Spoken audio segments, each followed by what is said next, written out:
From the dawn of civilization, humanity has sought to understand its origins, its purpose, and its destiny. Religious texts have served as guiding lights, shaping beliefs and cultures for millennia. Among these, the Bible stands as a cornerstone of Western thought. Yet, there exist texts, once considered sacred, that now lie outside its hallowed pages. Today, we delve into one such enigmatic work, the Book of Enoch. Why was it removed from the Bible? To understand Enoch's exclusion, we must first journey back in time, to the world from which it emerged. Around the centuries preceding the Common Era, various religious and philosophical ideas were circulating within Jewish society. The Hebrew Bible, or Tanakh, was still in formation, and the boundaries of what was considered sacred were yet to be firmly defined. Different groups held differing views on which texts were authoritative. The discovery of the Dead Sea Scrolls in the mid-20th century provided invaluable insights into this period. Among the fragments found were portions of the Book of Enoch, confirming its existence and importance within certain Jewish communities of the time. This discovery illuminates the vibrant and diverse religious landscape of the Second Temple period, a period of immense social and political change. The Book of Enoch itself is a collection of 5 distinct sections, each offering unique perspectives on cosmology, eschatology, and morality. Perhaps the most famous section is the Book of the Watchers, which tells the story of angels who descended to earth and cohabitated with human women, producing offspring known as Nephilim. This narrative clashes with the Genesis account, presenting a different interpretation of the origins of evil and corruption in the world. Furthermore, the book offers a unique perspective on the Great Flood. While Genesis attributes the flood to humanity's wickedness, Enoch expands on this, linking it directly to the actions of the Watchers and their offspring. This expanded narrative, filled with vivid imagery and apocalyptic visions, likely contributed to its eventual exclusion from the biblical canon. Mainstream religious leaders may have been concerned with the unorthodox and potentially heretical ideas presented in the text, particularly concerning the nature of angels, demons, and the origins of evil. As Christianity emerged from its Jewish roots, the question of which texts constituted the Old Testament became a subject of debate.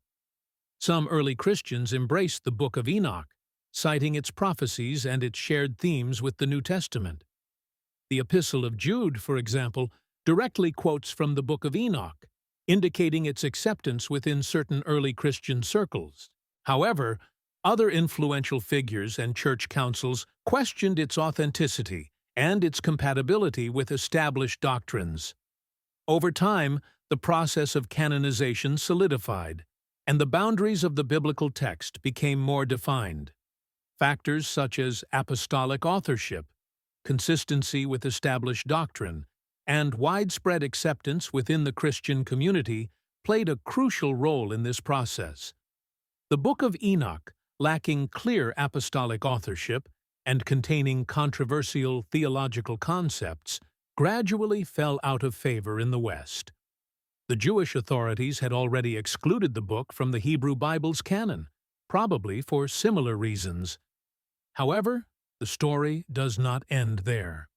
While rejected by mainstream Judaism and Western Christianity, the Book of Enoch continued to be revered within certain communities, most notably the Ethiopian Orthodox Church.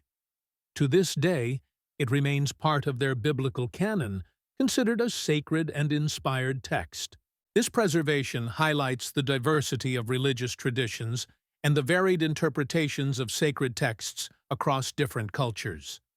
Today, the Book of Enoch continues to fascinate scholars and researchers from various disciplines. Historians, theologians, and literary critics analyze its text, seeking to understand its historical context, its theological significance, and its literary influence. The book provides valuable insights into the religious and intellectual world of the Second Temple period, shedding light on the development of Jewish and Christian thought.